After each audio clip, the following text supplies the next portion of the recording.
Short time with advantages.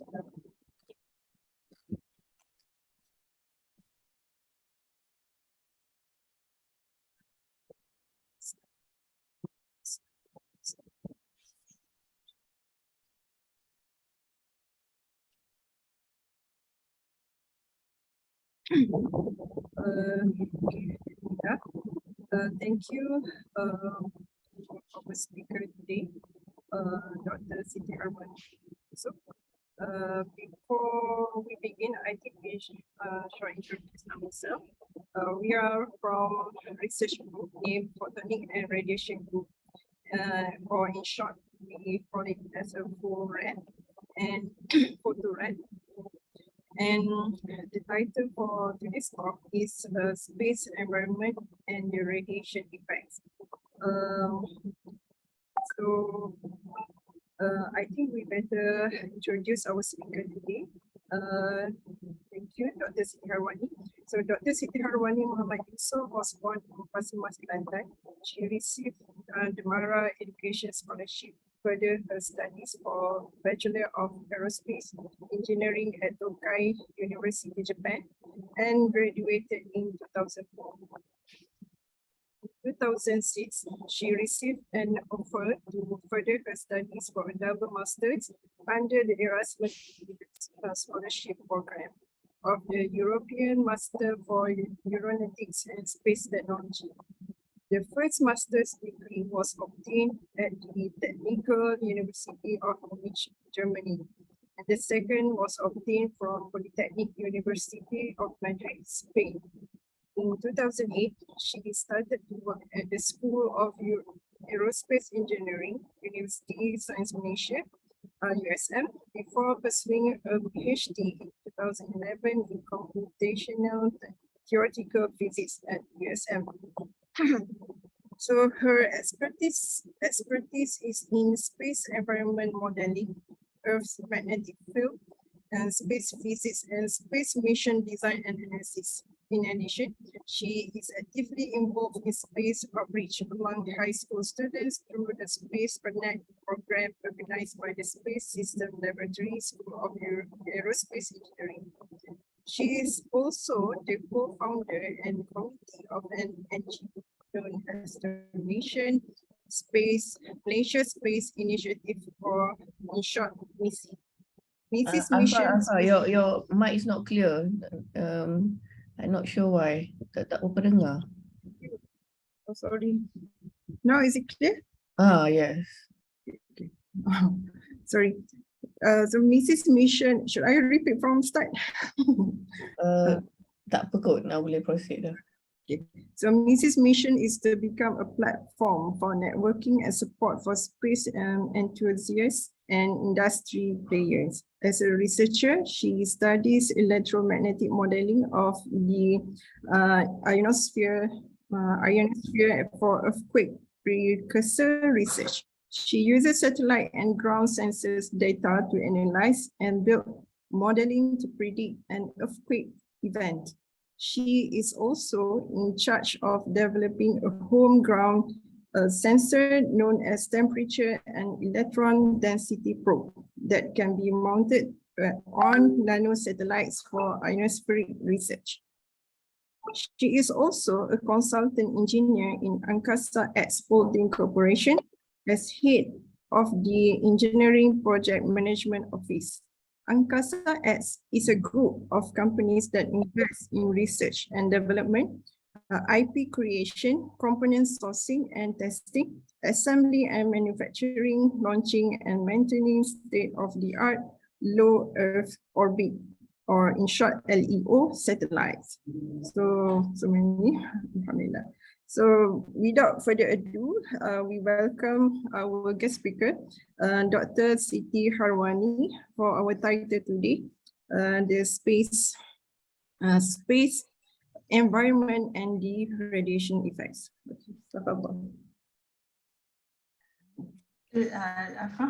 Assalamualaikum, very good morning. Everyone can hear me clearly? Yes. Yes. Yeah. Very clear. Okay, thank you. Okay, so I would like to thank Photonic and Radiation Research Group for Fazlin and team for inviting me for this morning talk. I'm also very pleased and honored to join you and to talk about one of my favorite topics is space environment. Okay, so I'm going to start share my screen.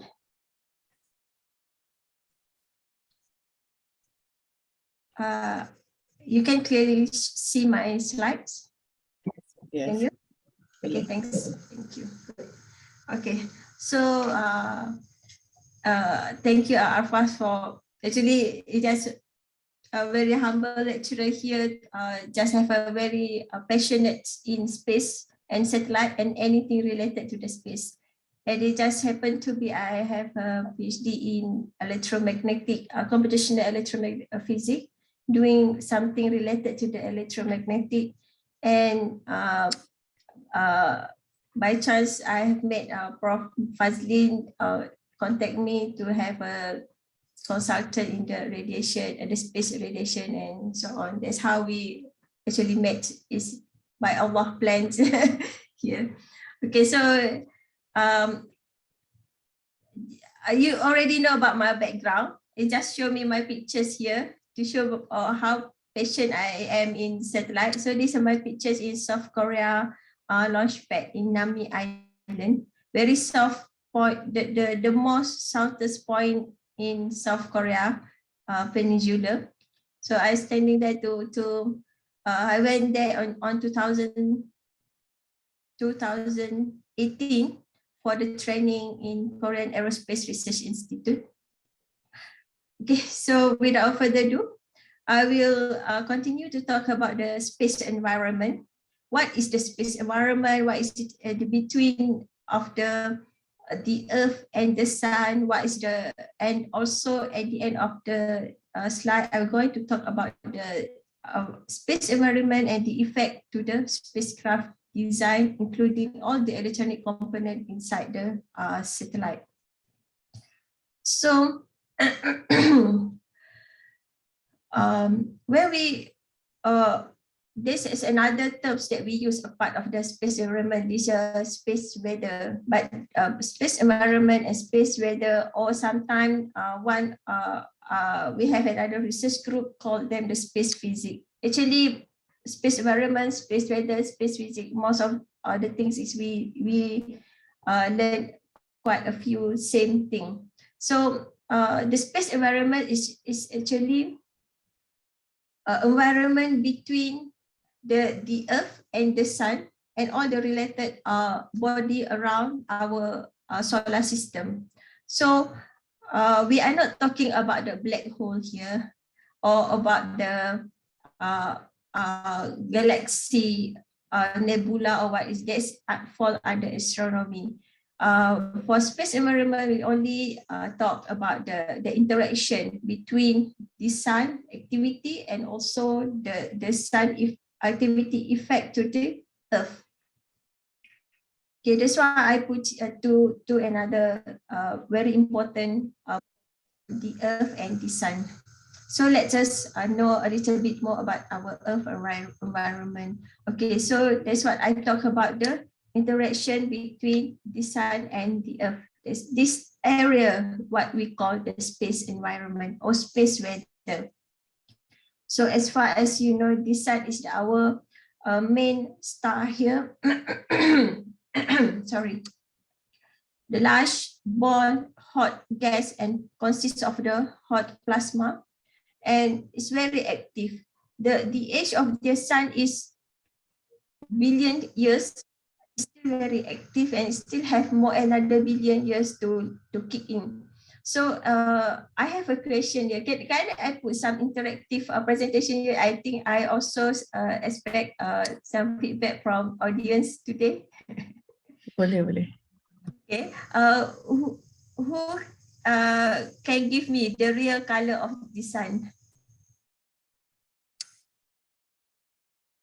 Anyone want to guess? The real color of the Sun. The real color of the Sun. Right. Yes, black color. Blue. No. White. Again. I think because you guys from Photonic, right? Yeah, it's not fair, not fair. Oh, we should wait. Yeah, okay. So when the white color consists of all the color, and the one we receive that have been filtered by our atmosphere that actually received by our eye, that can be detected by our eye is the yellow color. So the real color is absolutely the white one. But since they have an electromagnetic spectrum, right, and you guys are more experts in these parts, due to our atmosphere layer, the chemical and physical composition of our atmosphere layer, and the end of the spectrum, that's why you can see the yellow color. So when during the sunset, during the sunrise, you will see a few the different color of the sun, right? This is because of the particle composition and chemical composition of our atmosphere. So in the area with a very have a bad air pollution, you will see the different colors of the sunrise or sunset. Yeah. Okay. So another activities that we can see is the solar flare. Solar flare is what we can see a very huge explosion of electromagnetic energy emitted as radio wave. So normally this radio wave also come with the visible light, ultraviolet radiation, and as well as X-ray. So these are very energetic proton, electron, and heavier particles that normally we can reach the outer layer of our magnetosphere. Okay. Also have here coronal mass ejection, especially in the number 3. Mistakenly put number 1 in my slide. So this number 3 is coronal mass ejection. You can somehow during the when you see our sky is very clear, it's only sun, there's no cloud, and you see there's like a flare around the sun, and sometimes I will advise you not to directly look at the sun, because the radiation, the flare, the ray from the sun will actually damage your eye. When we use telescope to monitor the sun, we normally use a few 3 type of filter actually, so that we can see clearly the CME. The CME is very enormous and huge. It's a particle from the sun itself, and it can reach our Earth. And plus, a part of the CME, we also have the geomagnetic storm. Here, geomagnetic storm can affect all the satellite that we put on the orbit, and with we have used index. We have a geomagnetic storm index here to monitor the scale of geomagnetic storm. At the very large scale, the geomagnetic storm is actually can reach the Earth and damage our power grid, and somehow will damage the transformer in our power grid, and also the communication between aircraft and the tower. So the effect is quite significant, but it's rarely happen because we have here, you can see the blue area that shielding our lovely Earth here. This is what we call the magnetosphere. The one that the only planet in this galaxy have this shield, the magnetosphere. So when we have a geomagnetic storm, this magnetosphere will deviate all the particle to deviate to the other direction, and it will not hit our Earth directly. Okay, so the magnetosphere produced by our own magnetic field, our Earth magnetic field in this structure. And the structure also, when you at the North Pole or South Pole, you can observe aurora in this area number 6 here. It's aurora. Aurora is occurred when geomagnetic storm hits the Earth, and our magnetic sphere deviate the magnetic storm to other direction. So it produces aurora in North Pole and South Pole. So very, very beautiful event, but it's actually, you know how hard our magnetosphere work to actually protect all the life being in the on the Earth. It's like they have a war on the outer space, but we on the Earth, to see, oh, wow, it's very beautiful things. So, okay, this is just an introduction about the space environment. You can interrupt me if you have a question in the middle of my talk. I don't mind. Okay, so this is a Earth environment. We have here atmosphere, lithosphere, and a hydrosphere. These three entity build up the very beautiful place for us to live in the Earth. If one of the ecosystem damaged, the others will not stand alone. This ecosystem is actually interdependence for each system. The lithosphere is the Earth, the plate that way we have we build our house, our country, and where we live. And hydrosphere is the ocean, the sea, the lake, and atmosphere is the sky. So all these three ecosystem interdependence. One damage, everything will go. Okay, so that's what one part. Another most important body here is the sun itself. So if you know that we receive all the energy from the sun, and this and if anything happen, I mean, if anything happen between the Earth and the sun, us as a human, we feel the effect of the relationship between the sun and the Earth. If you know, on 2004, we have a condition we call El Nino and La Nina, right? This is because during that time, the sun is very active. It's produced a lot of the sunspot, and the El Nino hits the equatorial area because we are in the equatorial region. We receive the most sunlight. And the sun structure consists of the photosphere, chromosphere, and corona. And this is what we can see from our visible eye is the outer layer of the sun, which is the photosphere. So a part of that, the chromosphere and the inside this, because the sun is very hot, the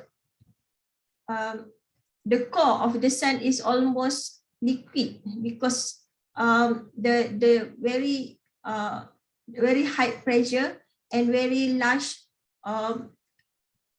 how to say, the gas turns into the liquid because of the very high pressure. That's why sun have very large gravity due to the enormous activity inside the core of the sun itself. And because of the structure of the sun, our distance between the sun and the Earth is the right distance. If we move like 1 kilometer close to the sun, we are going to receive very enormous solar radiation from the sun. And if we move 1 kilometer, a little bit distant, far from the sun, our Earth will be cold and not suitable for the human being. So currently we are in the right distance between the sun and the Earth. So that even though we are trying to colonize Mars actually not very suitable for us. Mars have no magnetic, what I told before. Okay, that one, this is the what I told you about the core of the sun, because it's actually a gas. But because of the very high density, high temperature, high pressure of the sun, the core is almost liquid, and the pressure inside the core produce the large amount of gravity force. Okay. What else here? So a part of the very nice color of the sun you can see from the Earth. Sun also produce the electromagnetic radiation in IR, visible, UV, EUV, and radio. So and it's actually sun, I can say, is the very EUV. EUV is extreme ultraviolet. It's very important to us. It's not just for the tree to produce oxygen, not just for the algae to produce oxygen from the ocean. It's also for human being. Most of our body, we have a body clock working in parallel with the production of the EUV from the sun. So that's why we need a very good sleep during night, and we need to wake up when the sun rise. We need to receive the EUV from the sun at the very certain time. And I'm not in medical line, but when I study about the electromagnetic and the relationship between the sun and the Earth, I find this matter about the EUV and the very important to our body. It will, have a our body actually need this EUV. So a part of the radiation, there also particles from the solar wind. And this is where some of the particles will affect our machine in the orbit. Later I will explain. It's just an introduction about the sun. This is the CME, and this is about the solar cycle prediction, where I told you where we have El Nino and La Nino on 2004. This is actually in the solar activity peak here. You can see my arrow, right? Yes. So you can see the solar cycle here. We have every 10 years, we are going to have a solar cycle.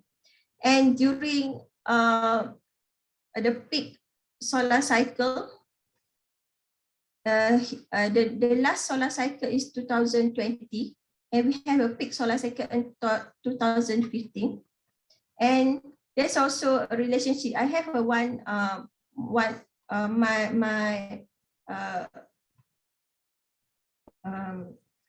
I have met someone in UKM that do the research correlation between the low solar cycle 2020 and the COVID-19 spread. So it's a good research, but it's not my field to talk about it. It's just very interesting. Okay. Dr. Harwani, what determines the peak of the solar flare? Because I can see in 1990 it's very high and goes down. What determines the peak? It's actually the activity, the solar cycle inside the sun itself. So as you know, our sun have its own activity inside. As I told you, the because our sun is like a nuclear bomb. It have a cycle, the thermochemical reaction inside the sun itself. So if you aware about how nuclear actually works, it has a cycle, chemical cycle inside the particle, right? So it's random, is it? It's not random. It have a actually it has a pattern of the solar cycle, and during like a few hundred years ago, they found out about this pattern and they plot it and they come up with this cycle. Because you know, if I'm not in nuclear expert, but as far as from my little knowledge about nuclear, there was when we want to produce energy from the nuclear, actually there is an electrochemical reaction that have a cycle inside the chemical reaction in the nuclear system, in the particle inside of the system, right? So the cycle is the same thing happen to our sun, because it's like a large, very large nuclear bomb. So they detect the cycle here a few hundred years ago, and they plot it and they found this pattern.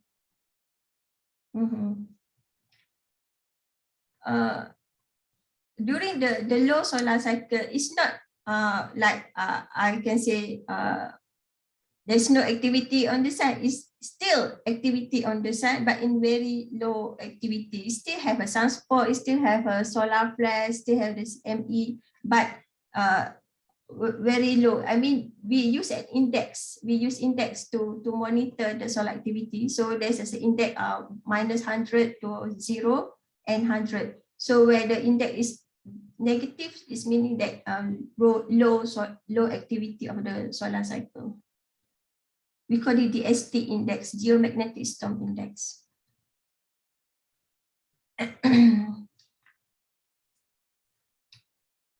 Okay. This is what to show you the solar constants.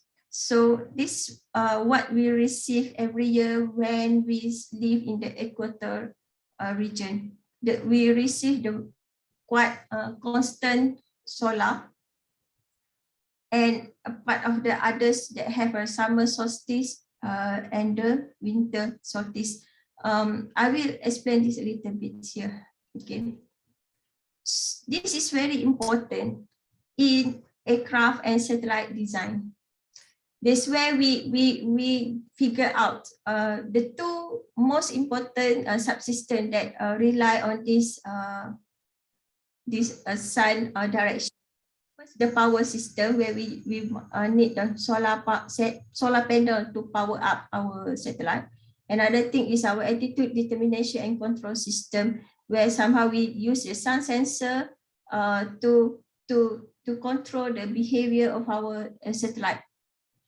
Some satellite always need to be pointed to in the direction of the Earth, because the satellite needs to take image of certain places in the Earth. So we need to always make sure the camera is not is always pointed and not pointed to the other direction. So the location of the sun, the location of the Earth, very important for us. Okay, this is what is this? Okay, the energy distribution that we receive from the sun. If you can see, the red, dark red, and the red area is equatorial region. We receive 47% of IR, infrared, and also 46% of visible light. And visible light is where we describe the colors. Yeah. Our ocean, our sea, our plant, our tree, the Profazlin dress today is a pink. It's because of the visible light. Okay? Every single thing. And if you can say what is the real color of our ocean? Anyone would like to guess?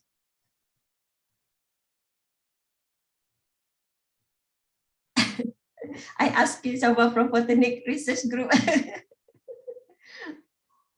What is our real color of ocean? Color transparent. Yeah, it's still transparent. Color of the ocean ke color of the sky? The color of the ocean. Clear kan? Hmm. White color. Is it? Actually, the color of the ocean is the color of the water lah kan? That's why because it's reflect, right? Yes, Brings that's the visible. wavelength.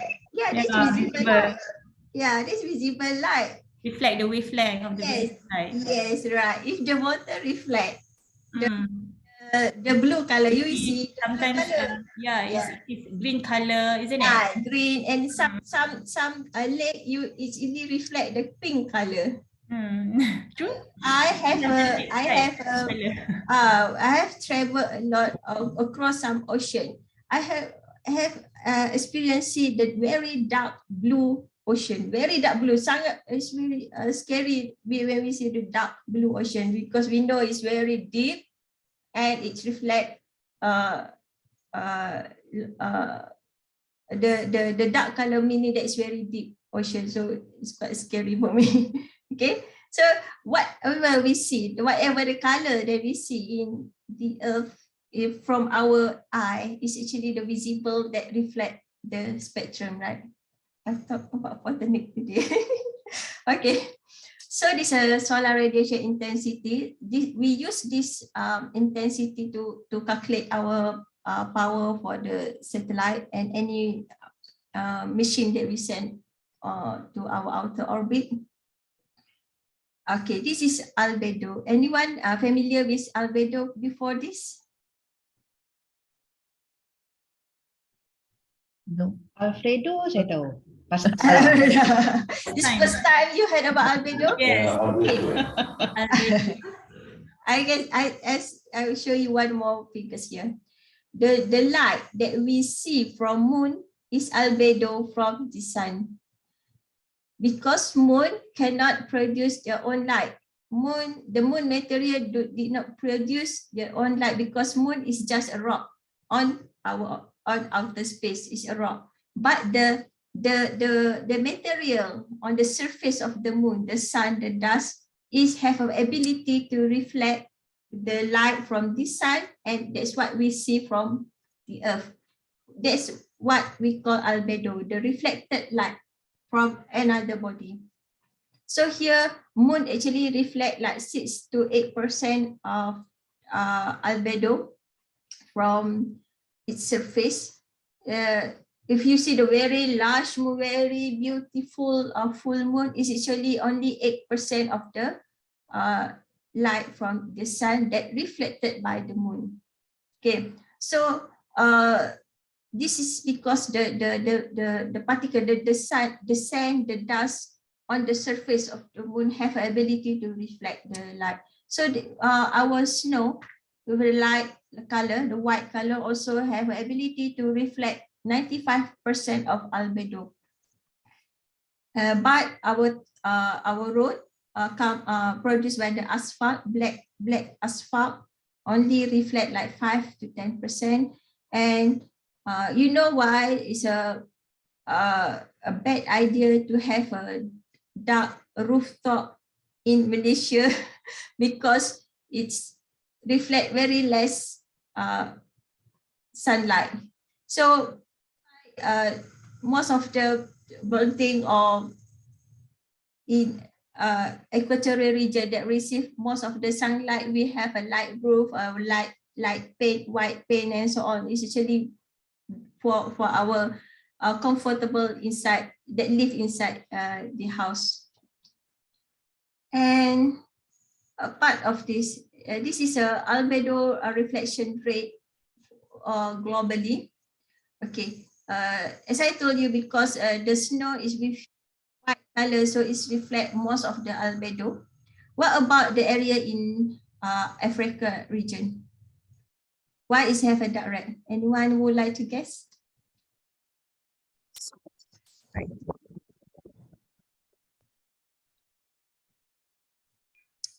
also desert. Yeah, because of the colors of the desert, the sand's colors. Albedo reflected if influenced by the colors of the material. So we have very white snow on the top, and we have a yellowish, almost white sand in this area, in this region. You can see in the middle of the Australia, in the middle of the United States, where the desert. So we have a very light and colors of the sand in the Gobi area here, and also in the Middle East. Okay, this opposite of albedo is in. How do you measure albedo? It is an index by the sensors mounted on the satellite.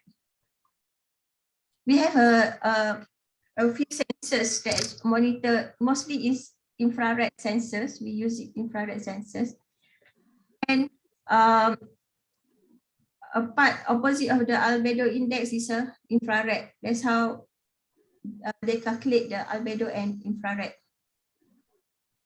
Okay. So infrared is an incident sunlight that not reflected as albedo, but absorbed by the earth and eventually re-emit as IR energy, infrared energy. So, okay, you can see this is the opposite colors, opposite area from what albedo made just now. You see the North Pole, the equatorial region, and South Pole emits very less infrared. Okay. It's very interesting here because in this equatorial region, even though we receive the most sunlight from the sun, but we emitted very less infrared. Do you want to know why? Do you have any idea why?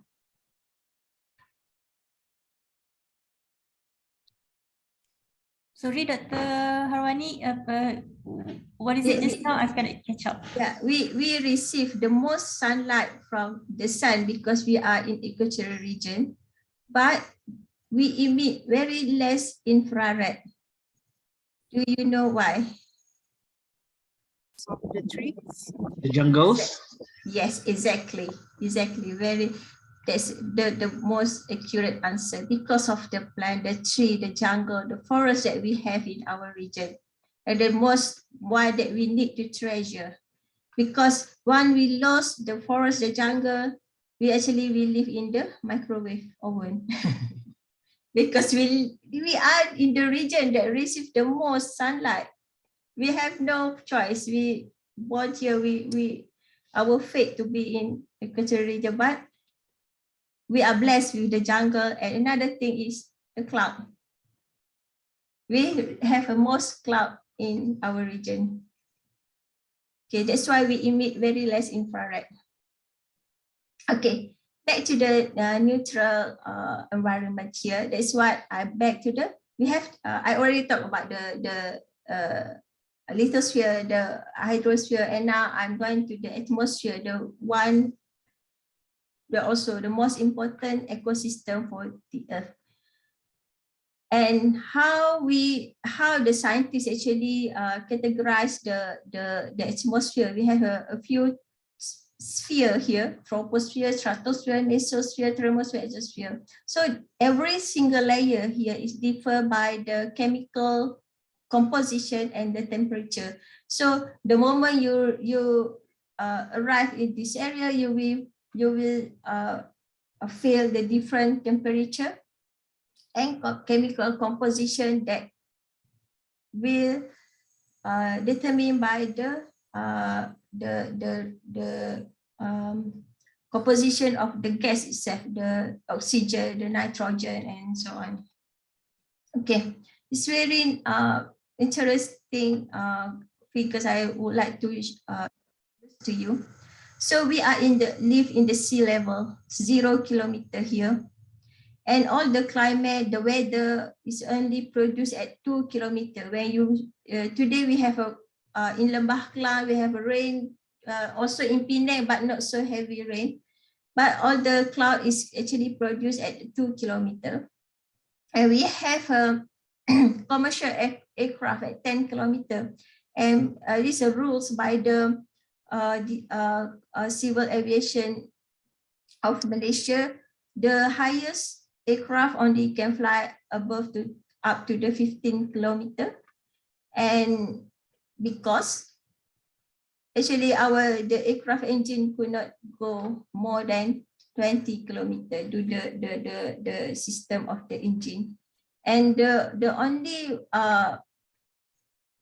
aircraft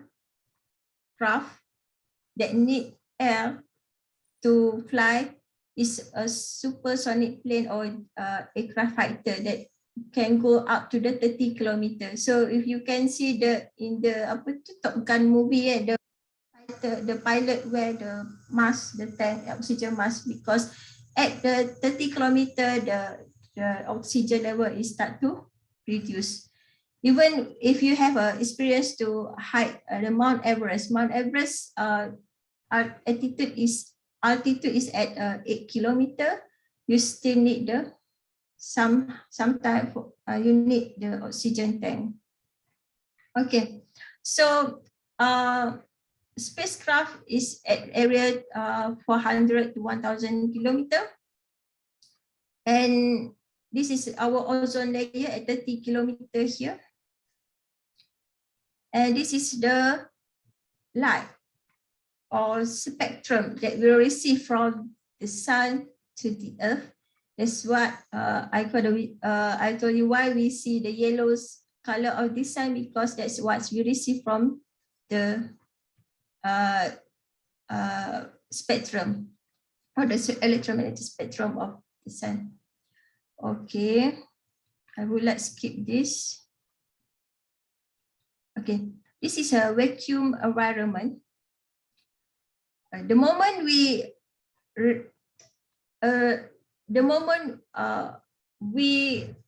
go above like 20 kilometer up or 30 kilometer, the pressure, the oxygen will reduce as well. So we start to feel what we call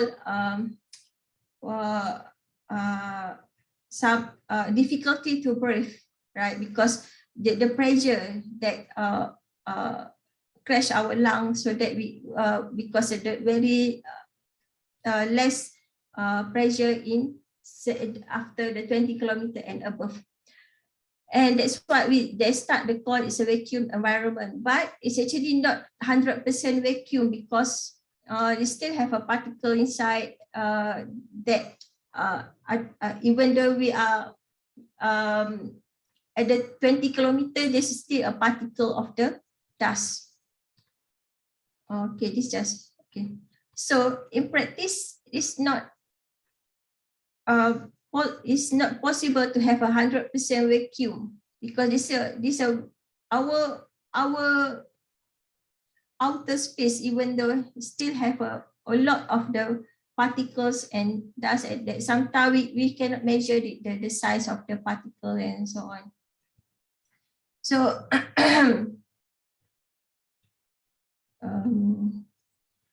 I have another question.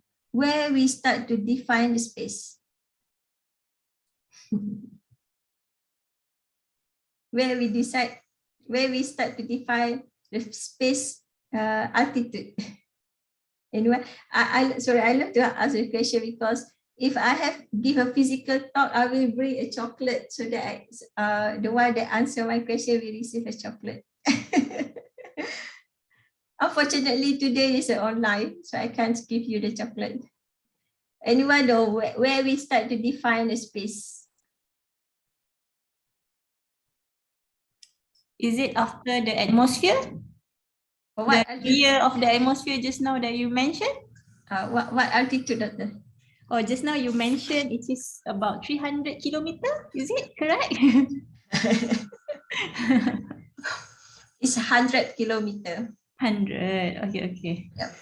It's 100 kilometer. It's accepted by the NASA, JAXA, and or the scientists that space begin as 100 kilometers here. So, Doctor, is it meaning the 100 kilometer is when no gravity start? No. It still have a gravity. It still have a gravity, but this where the aircraft, the craft, there's any machine that use air for the engine cannot operate. Your vacuum ah. Almost vacuum. Oh. Almost vacuum. So it's 100 kilometer. We call it Starman line. So if you have a knowledge about the rocket launcher, so there's a few stages of the orbit, a few stages of the engine, and where when it reaches almost 100 kilometer, from the another stages of engine that will be used when it want to reach the orbit. Is this where the satellites are or not The yet? satellite is a little bit higher because 100 kilometer the gravity is still strong. We can put a machine there, but it's not very for a long time because the gravity is still there. But the moment you send anything up to the 100 kilometer is called spacecraft, not aircraft anymore.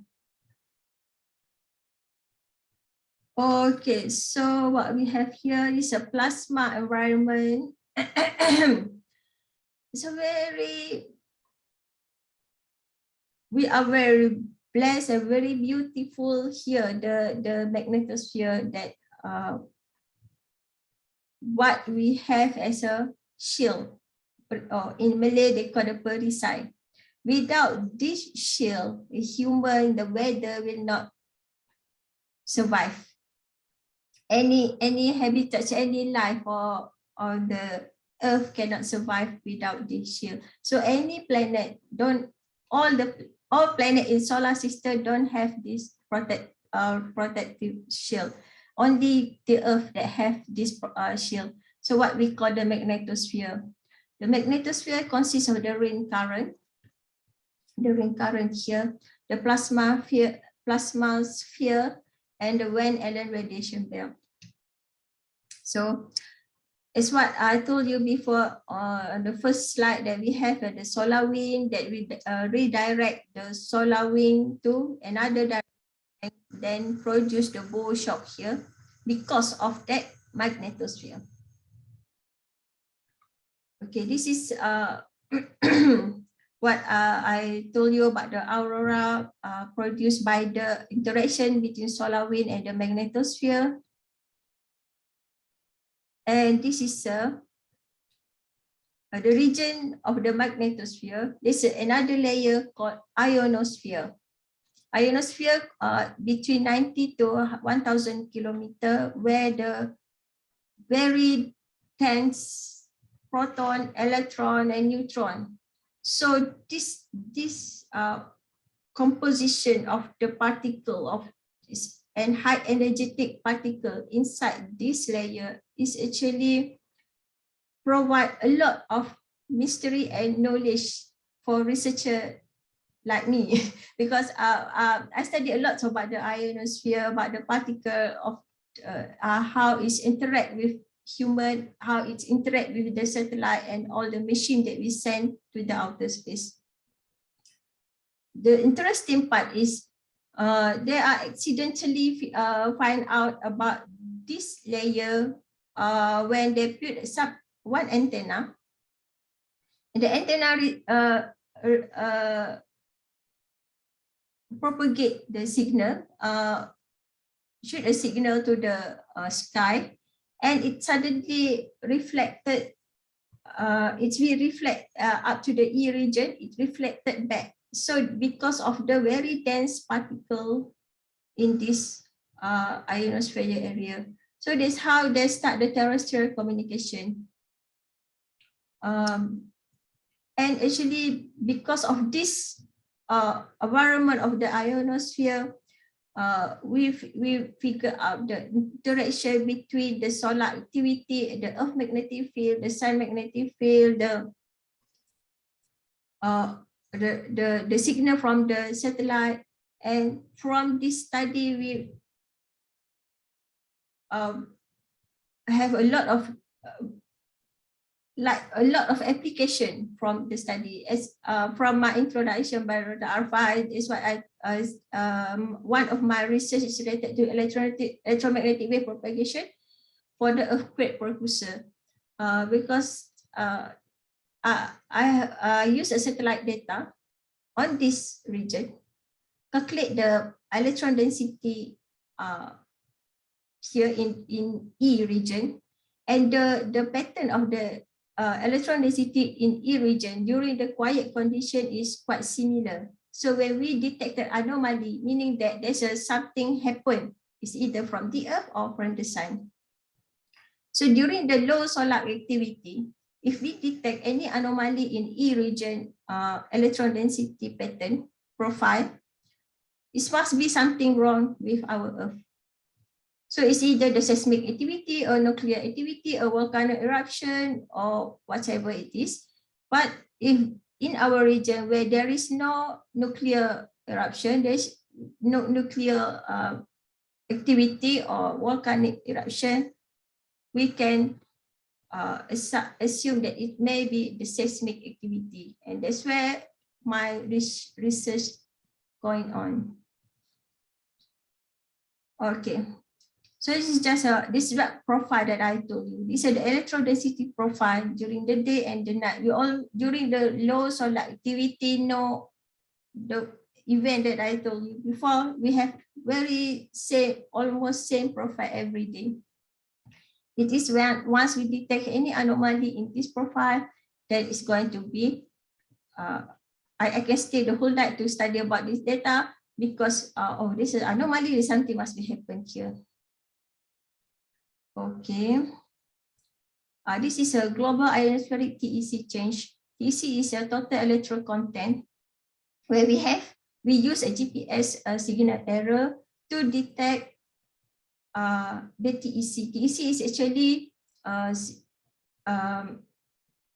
signal received from the GPS satellite. When it's propagate through the ionosphere,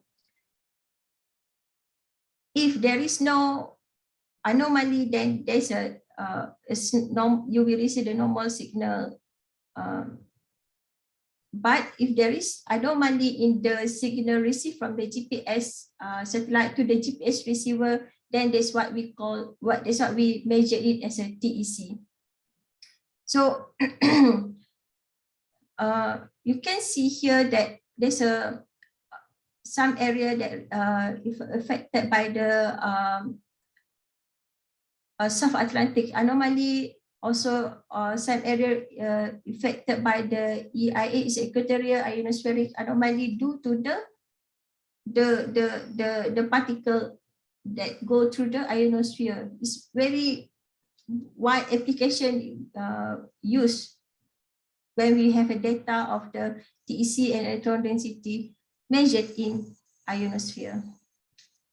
Okay, so it's quite technical here. This is a LEO plasma interaction, low of orbit satellite and plasma interaction here.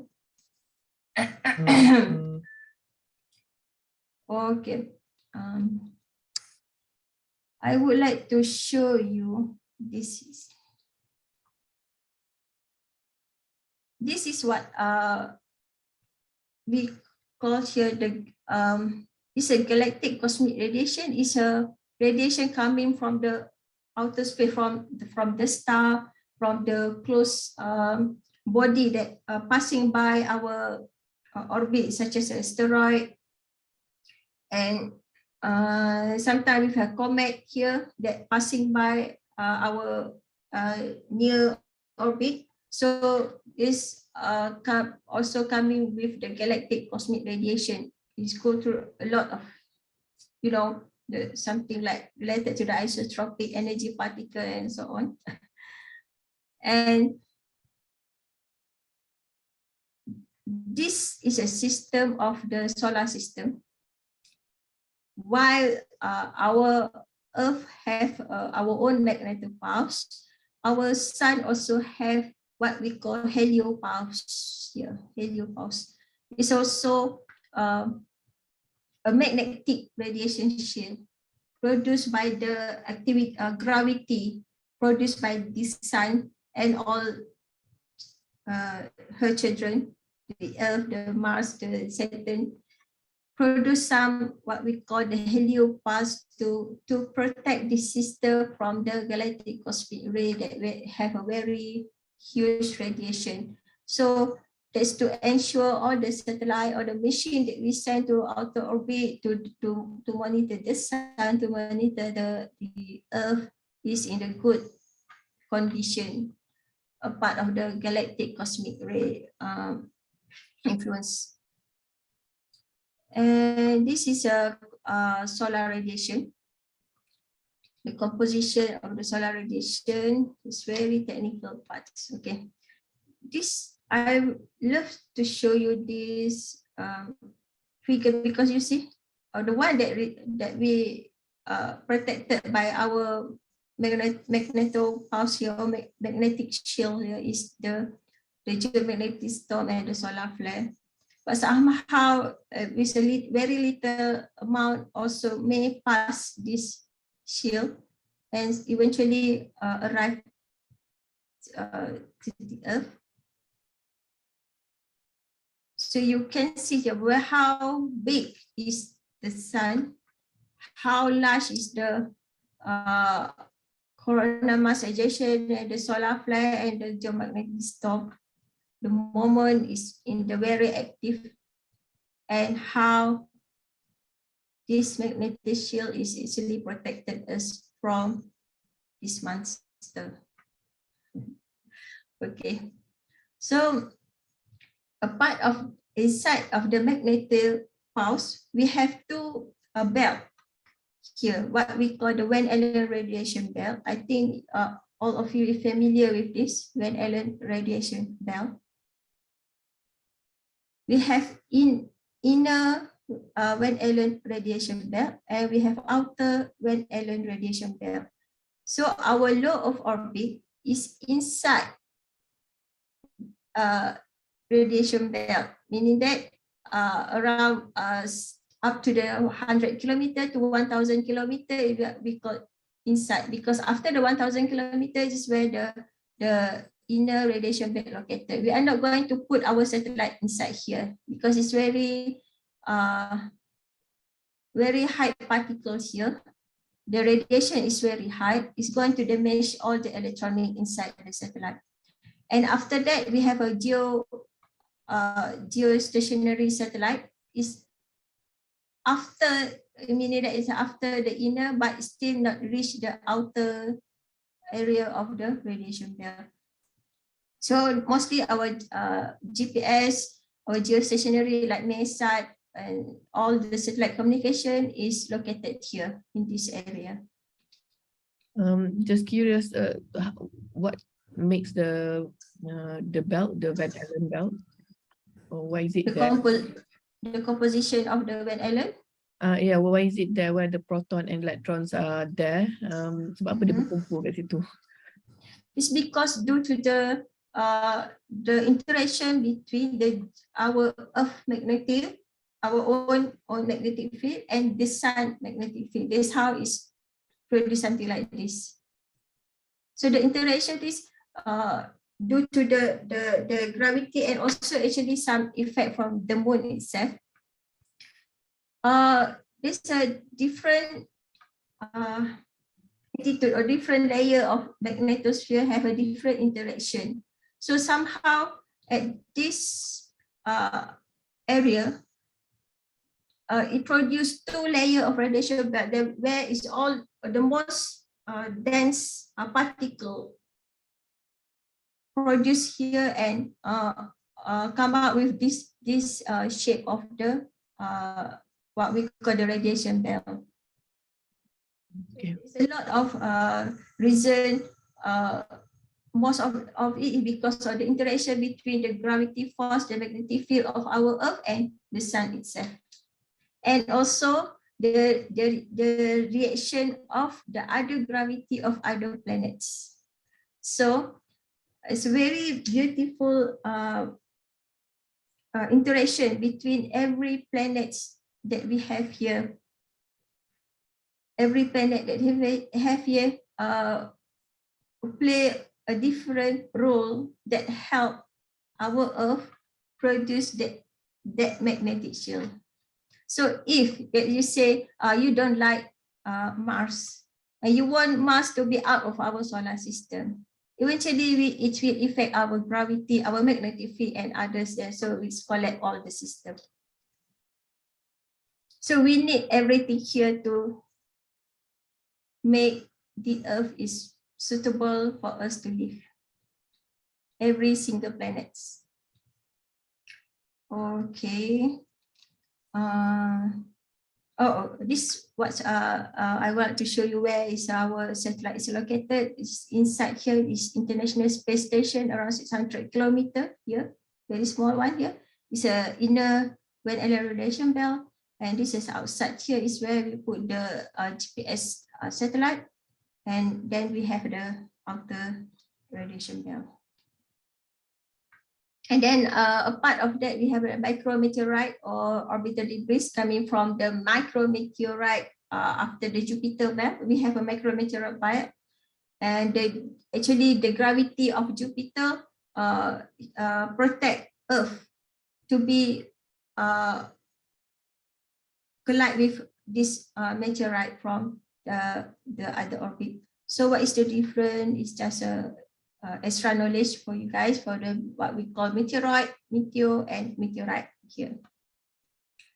This is a space debris produced by human in outer space.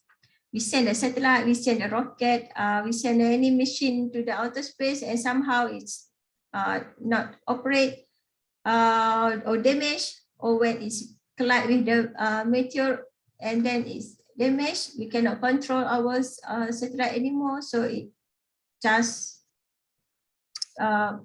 become a debris in our orbit. Okay, this is what it's just a human. I'm not sure.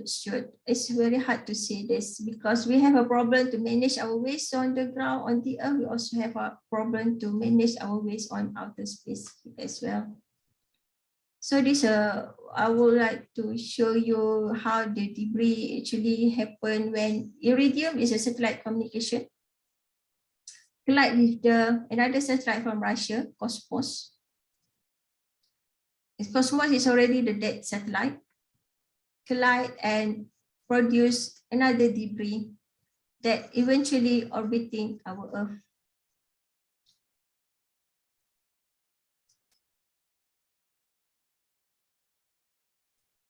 You see, due to the our speed, our Earth that spin and orbiting the sun, and also the gravity force. So it's eventually this debris may take like 10 to 20 years before it's eventually dragged to our atmosphere and burnt. Okay. Finally, we arrive at the topic of the effect of the radiation to the electronic system. Is there any questions here? Okay. So this is an effect on spacecraft system, and we have a few effects that may not harm to the satellite. It depends. I think all of you is familiar with the single event upset and single familiar with the single event effects. Mostly people in electronic, in computer, very have a good knowledge about this.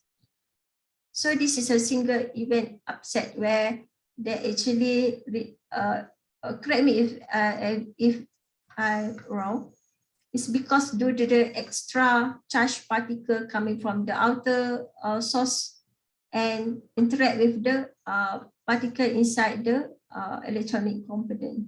So I'm not familiar with this also as well, but as far as I know, the extra particle or energetic particle coming from the radiation in space as well as from the Earth, is either we damage the hardware due to the radiation, and also the SEU, the single event upset, produce the bit flip. Bit flipping is where the data from 1 change to 0 or 0 change to the 1, and then the electronic component will send the wrong signal to the receiver, and the wrong signal will produce the wrong algorithm for the satellite.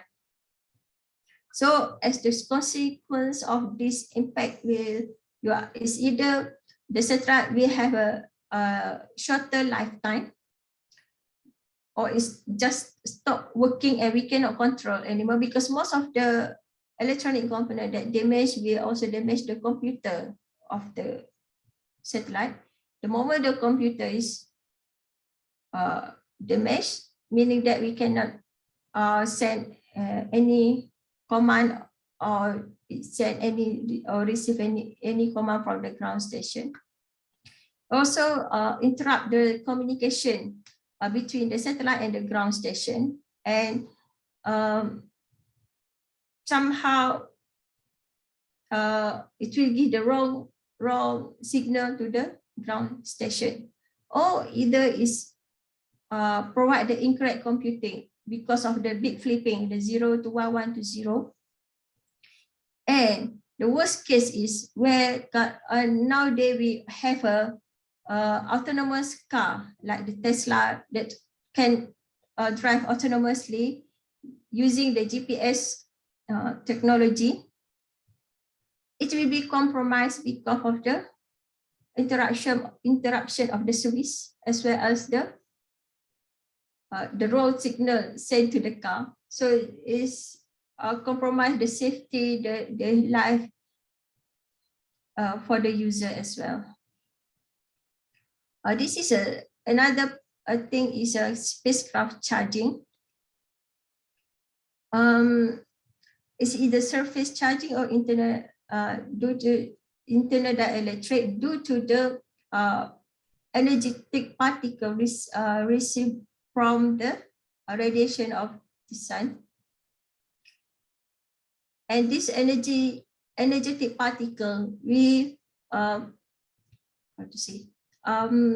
charge will is overcharging, or because due to the electron that interact with the electronic component inside the very sensitive component inside the satellite. Doktor ni charging battery ke apa ni? What is it? Charging of battery? What kind of charging? What battery? No, I don't understand. Okay. What is it? Is it charging of the battery of the spacecraft, or is it how? I don't know. What is it? Okay. This is I also not so familiar with this spacecraft charging, but as far as I understand, maybe doctor and the expert here can help me also to explain about this spacecraft charging. But as far as I know, there's a electron from the it's a particle like the ion and electron radiate into the electronic component inside the satellite. They will produce what they call the surface potential. There's a they will but the surface potential in what I understand from the IV curve that will this charge the Oh, okay. The particle is from the I understand. So before it was neutral, so it become charged. yes, charged, and something that's like what- that. I also not familiar with this. Maybe Okay. someone can help me to explain this. And then because you know the material inside the electronic component is a composition of some chemical that's very sensitive to the electrostatic electronic very sensitive to the charge, to the energetic particles. So this chemical inside the electronic component can interact with the from the extra particle from the outer source, like the sunlight, the wet air radiation, and so on, and penetrate the component itself. Okay. This is another effect, what we call the material degradation, due to the exposure of the material to the radiation, to the sunlight radiation, to the charged particle radiation, temperature effect, and thermal cycling. Thermal cycling is because the satellite is orbiting the Earth, is somehow facing the sun, and suddenly it's not facing the sun. So the thermal cycling actually will give effect to the material quality. What's the range of the temperature that the satellite might, Is okay. In low Earth orbit, it may reach like 200 Celsius. degrees? Minus 120. It's like 200 to minus 100. It's like very cycle here. So it will affect the quality of the material that we use to cover our satellite. Okay, thank you. Also, there is also have a low atomic oxygen. Atomic oxygen, as far as you know, is O3, the one that produces our ozone, is very toxic. So this atomic oxygen should also will reduce the quality of the material that we use to cover the outer structure of the satellite. So this is an effect of atomic oxygen erosion, because of what I told before, is a very toxic, very interact, is active, and it causes the material degradation the moment it interact with the surface of the satellite. And this is a material outgassing. Have you familiar with this material outgassing? The moment you just buy a new car, very new car, like the X70, and you park in open area, very hot day, during the very hot sunny day, and then the moment you open your car door, it's come out with some, you call it a bau kilang. the new car smell. The new car smell is actually the outgassing from your board and electronic component. That's what we call the outgassing. It's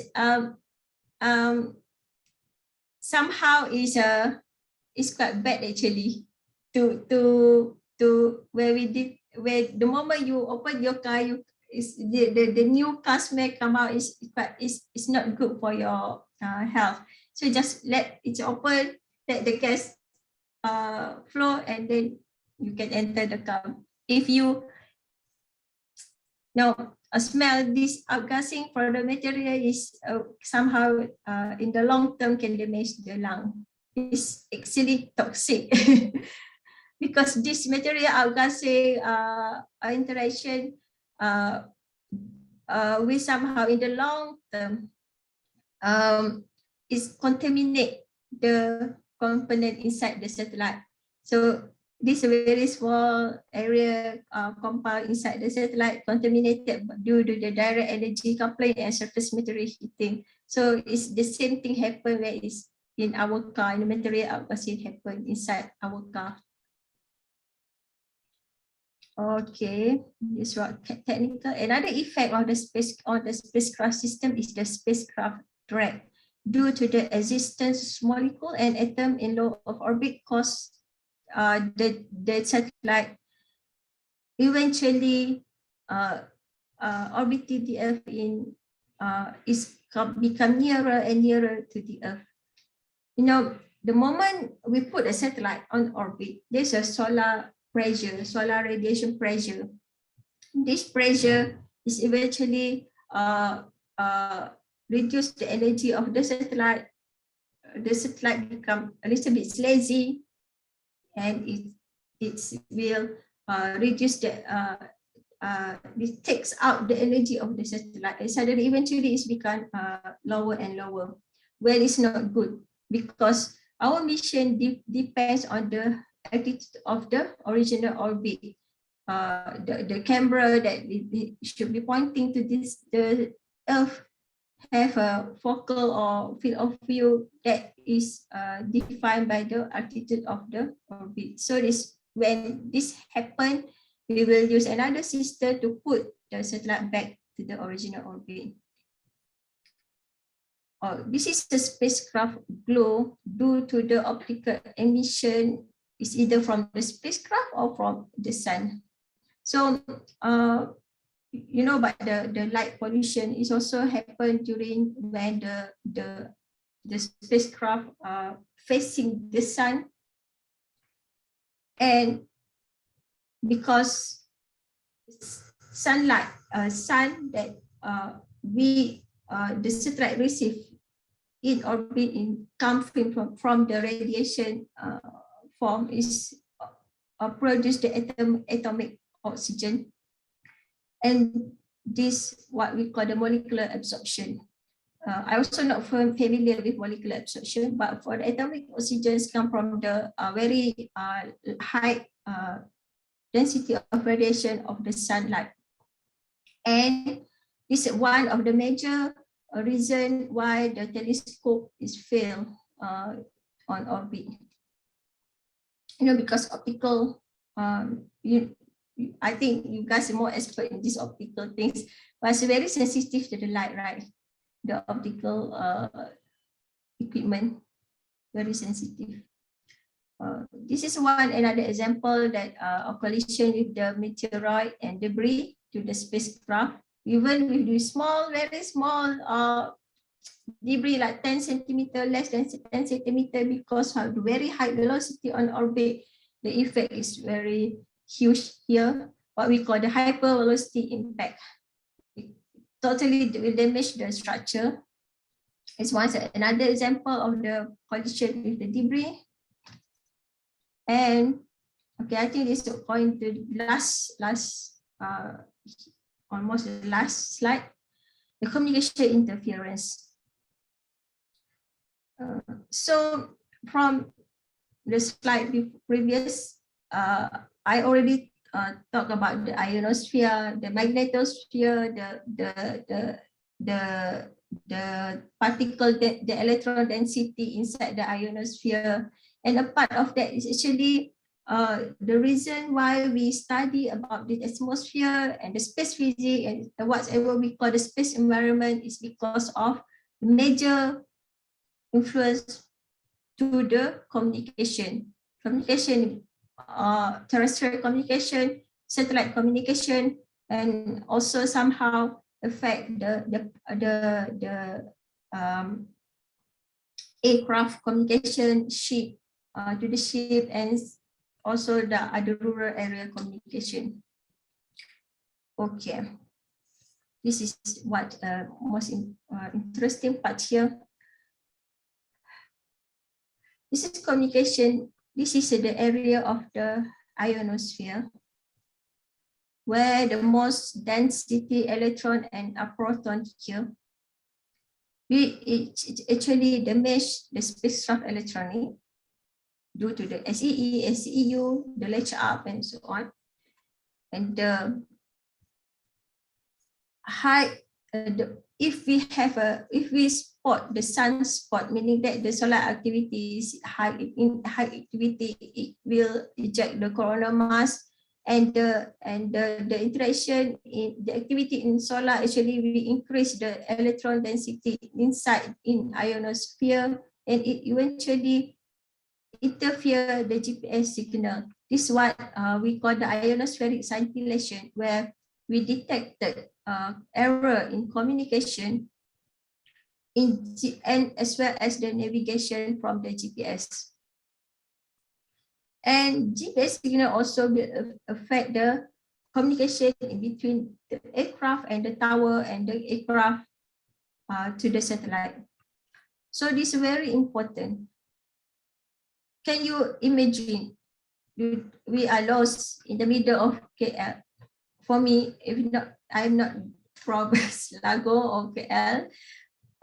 I lost in the middle of KL and my GPS is not working. And suddenly it's very heavy rain. I could not find a way out to from the main road to avoid what we call flash flood inside KL. It's bad news for me because I am outsider there. I'm not familiar with KL road. Every day I commute to my office from my house parking to the office parking only 4 minutes. And suddenly I trapped inside of KL due to the GPS signal error. It's very bad news, you know. It also bad news for us if we have a GPS signal error when we drive a Tesla car. So we try to avoid that. And also it's what happened if our flight is cancelled due to the satellite, due to the interruption of the communication with the aircraft and tower. A part of that effect from the solar activity is a geomagnetically induced current in power system.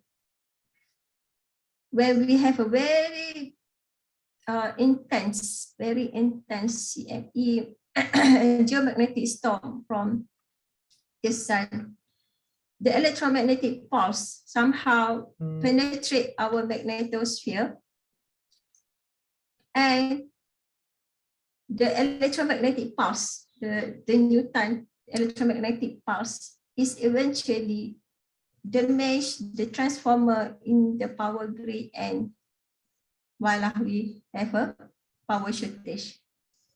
So it actually happened in 2004, if I'm not mistaken, but it's not in Malaysia, in United States.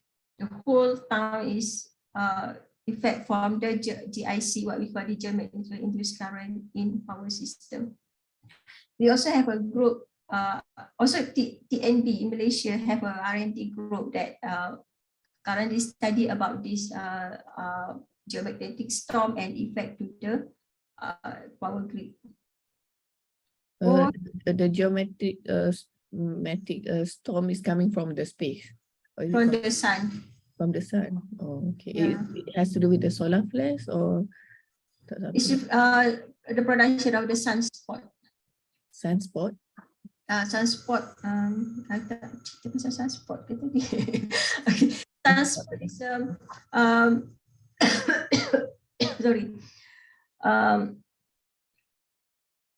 When there's a very intense magnetic activity inside the core of the sun, there's a few area in the sun we produce. You know that the very high temperature of the fire is actually is the dark fire, kan? Very dark color of the fire is meaning that it's very high temperature.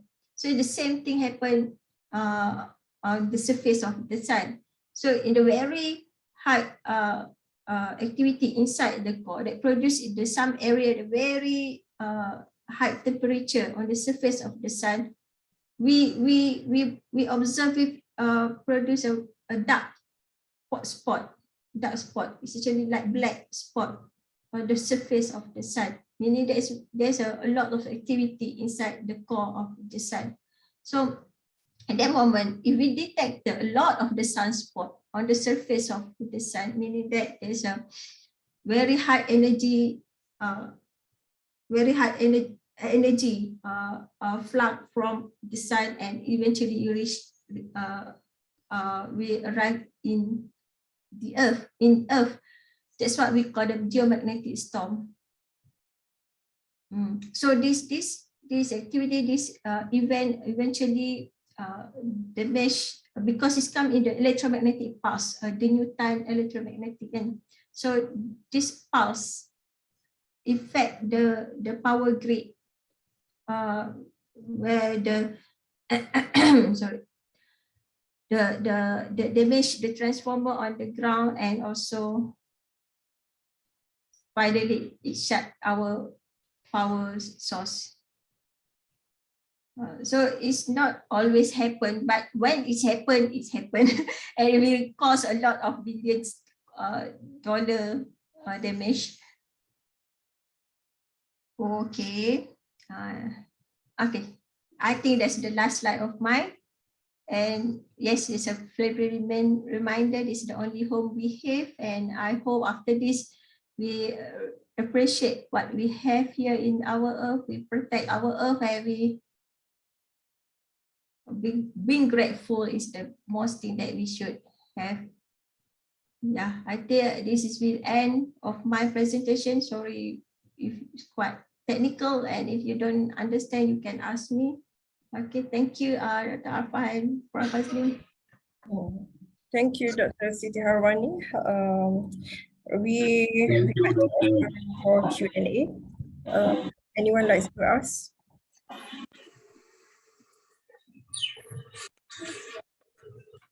Have you seen the sun using telescope? Yes. I have seen the sun using telescope. Have you seen any paranormal activities? No, that's during the quiet, low solar activity. I just can see the shape, very round shape of the sun. That's all.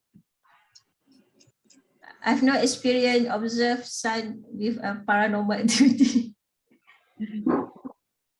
Because you were mentioning about the relationship with sun eclipse with COVID-19. It looks like a paranormal activity for me.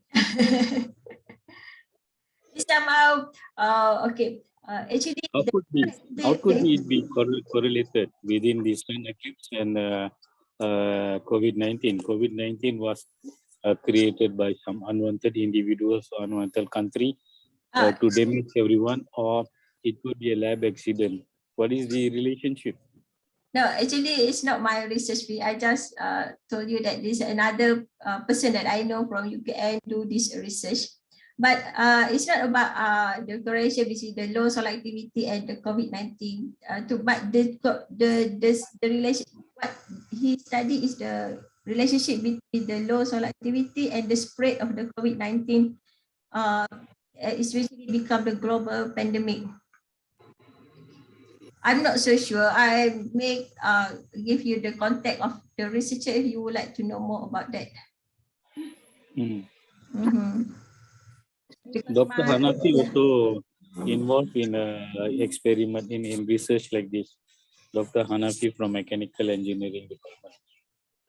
Yeah, I know Dr. Hanafi. Okay. I'm not knowledgeable or anything in your research area, so it sounds interesting.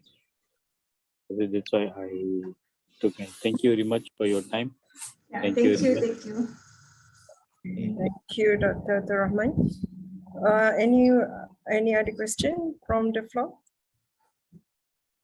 Assalamualaikum, Dr. Harwani. Yes, Salam. Introduce yourself. Thank you very much for your presentation just now. Actually, you mentioned about the light pollution, isn't it, in the space, right? Just now, light pollution. Light pollution, yes. So I just Googled just now, and I see that the light pollution comes from the debris from the space. So basically, is it possible to have free space optic communication between the spacecraft or not? What do you mean by the free space communication? That's why I'm not in the spacecraft area of communication, but then how do the astronaut communicate between themselves in a spacecraft actually? Between spacecraft to spacecraft, you mean, Dr. Ina? Just now the first question is about Ah. the spacecraft, but tell us about dalam spacecraft pun I'm not sure what is actually their communication. Yeah, Basically. you use the normal communication. I mean, they have a communication system, the antenna system, the radio, and so on. So basically, they are using the radio frequency lah, RF. Yeah, it depends. Okay, for ISS, International Space Station, where it's only the human being that on outer space, they will communicate between ISS and the ground station on Earth. Normally, they will have what we call the mission control, what you in Houston and NASA. So they will use a radio frequency in like the 145 megahertz and so on. So there's a downlink and uplink frequency that will be used specifically for the satellite communication. Okay. Thank you. This is only because in outer space it's only human on the International Space Station. Is there any wavelength for the light pollution too, ataupun it covers a certain wavelength only? Actually, the what I talk about the light pollution is for the telescope. There's a telescope in outer space. There's a satellite telescope, the Hubble telescope, what is that? The James Webb telescope, and also a camera on the ISS that due to the glow, the reflection from the another object on outer orbit, such as another satellite, or from the glowing of the solar panel, the structure of the satellite itself. So it will affect the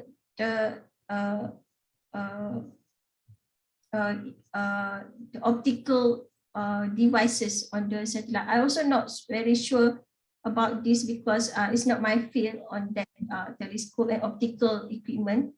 But eventually, because of that glow, it will.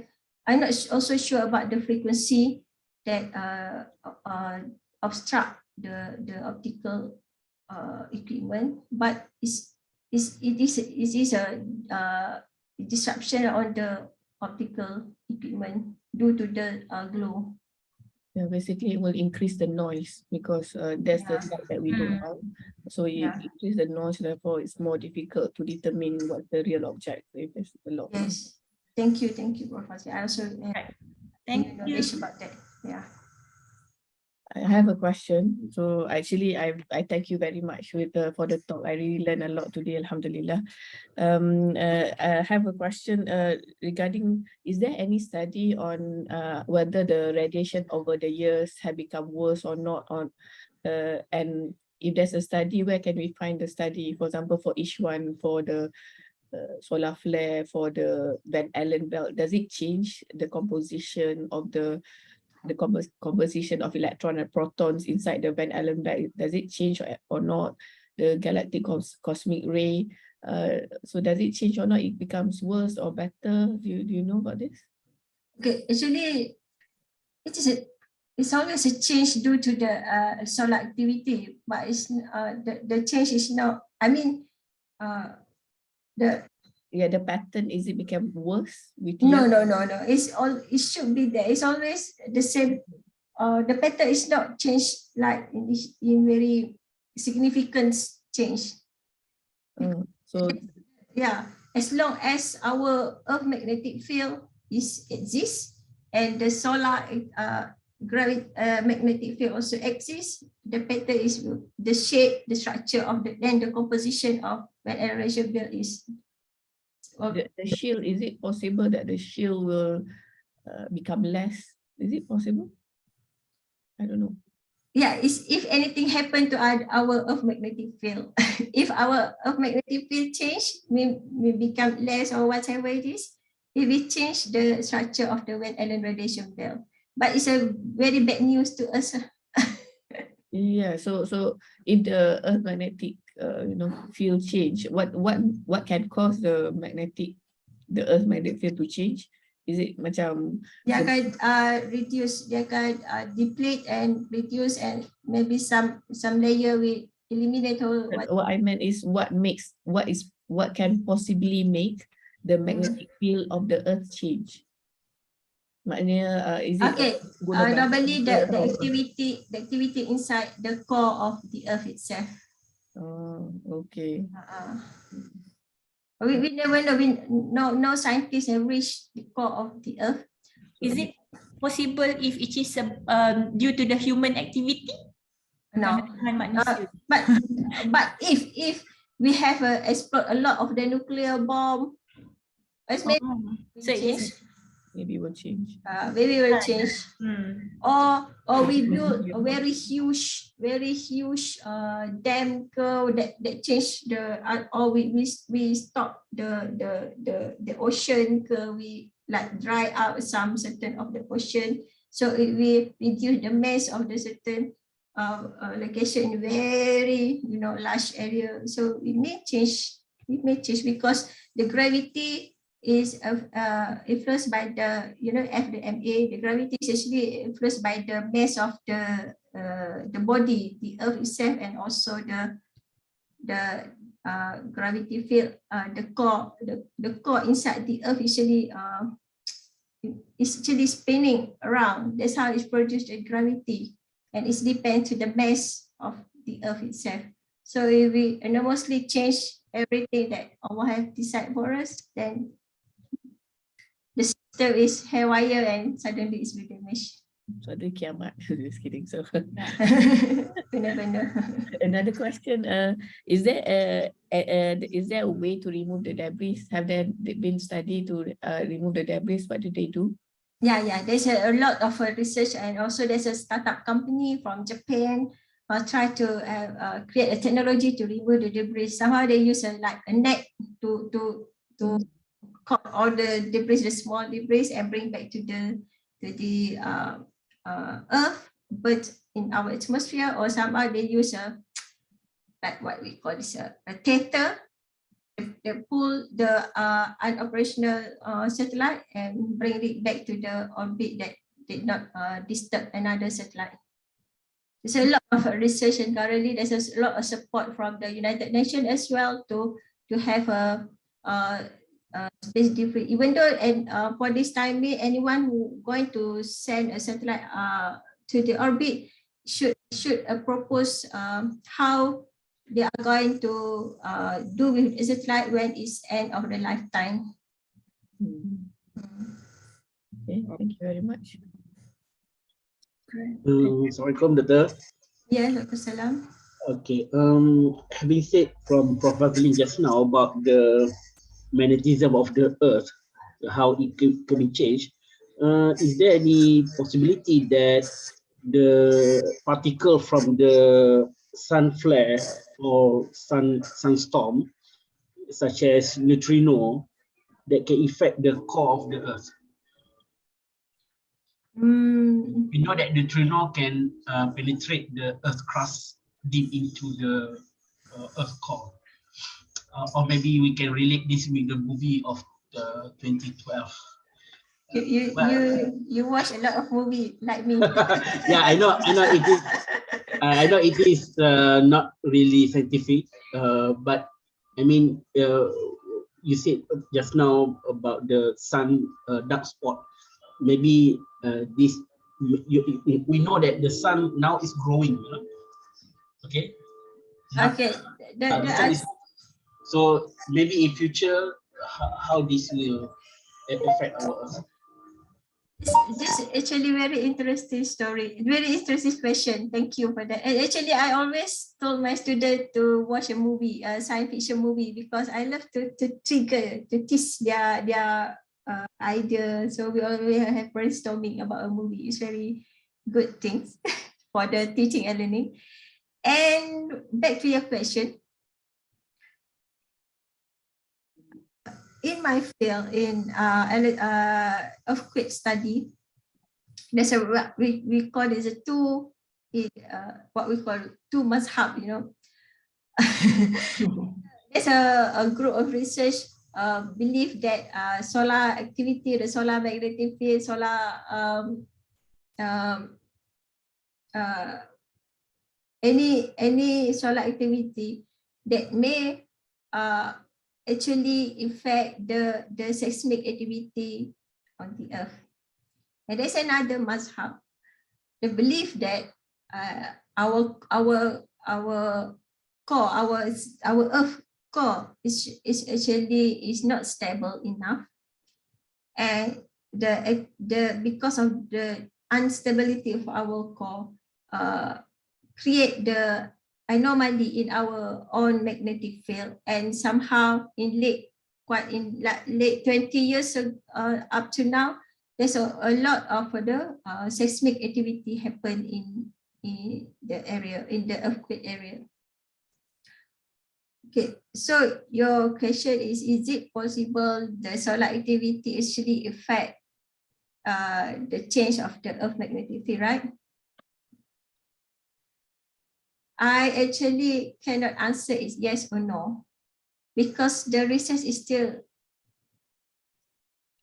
ongoing. I have in my research group, I have one researcher study about this, and even though we have like 20 to 30 years data, we as a researcher, as a scientist, cannot say yes or no objectively, concretely, because it's very hard to give an answer on the prediction of the future. It's very hard. Even though we have a data, to say yes or to say no.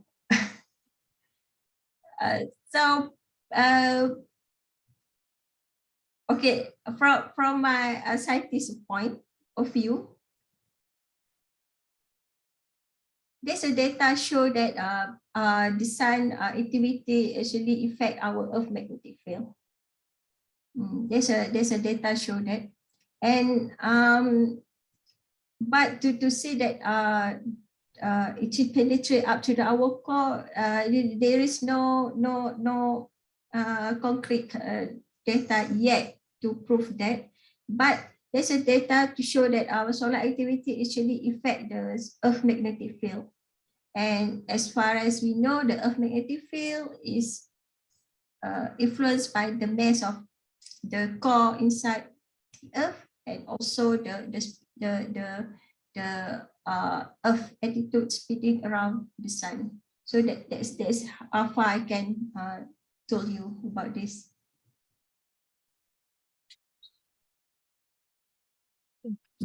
Dr. Shana boleh buat research pula on that. Yeah, you can contact me. Saya rather tengok movie je lah. Very interesting story. We always have we have a yearly meeting in our space weather research group in Malaysia. Then we also suka teasing the other mazhab, and say, oh, kena jadi macam dia, show me your data. But we talk all about in data and figures. Oh, yeah, very true. Okay, any other question from the floor?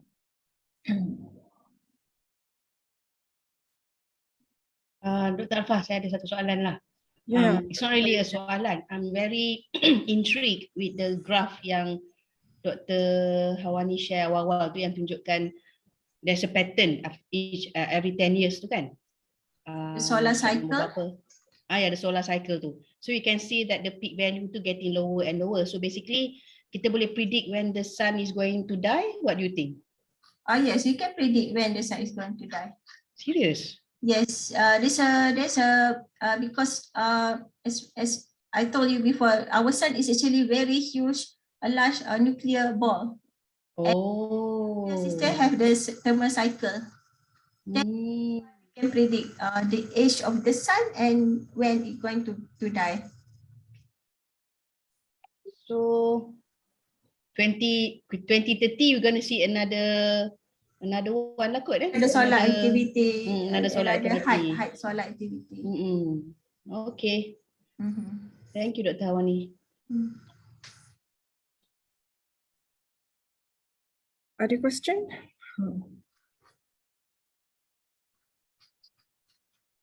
I also learned a lot from this talk, and one of that is a magnetosphere that Allah has created for us in order to protect the earth.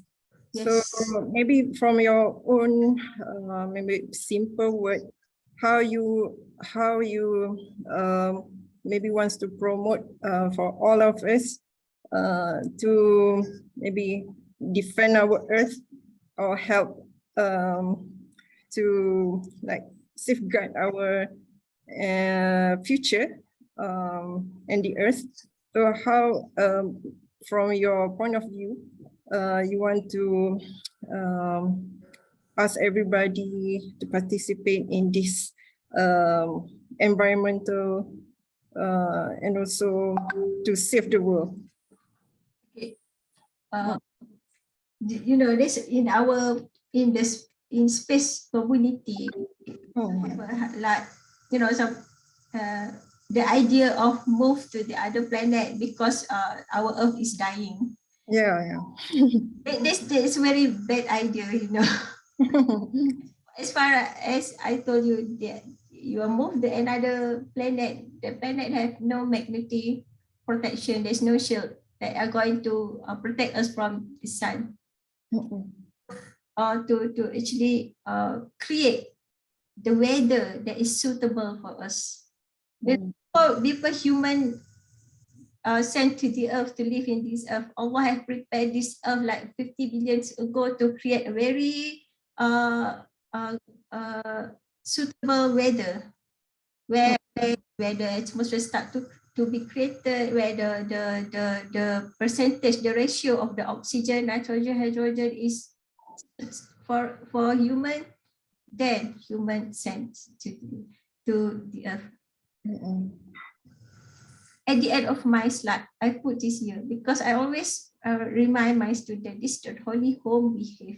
This is the only home. If human have a akal, have a technology, the skill to protect our own home, there's no others are going to protect it.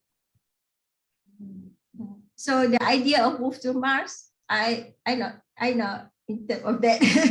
Living in outer space is a very bad idea, you know. Living in live in the cave for 1,000 years is very bad idea. So as far as I know, this is the only place that we need to taking care of. Yes. What about the idea of visiting the moon, because there's a space tourism, right?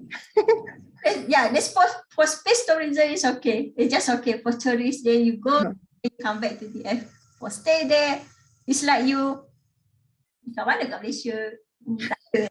Like you are going to live in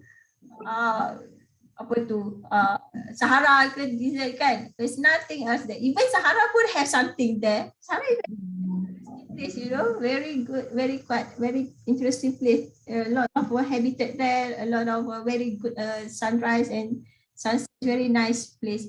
But you are going to live in the rock with nothing. Nothing.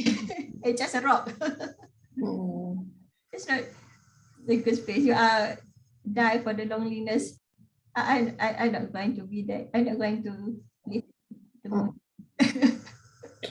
Dr. Alfa, maybe we can take a photo because. Oh yeah. Because I see we have another 7 minutes. So I think we can before we end, we can have a photo session. All of you are invited to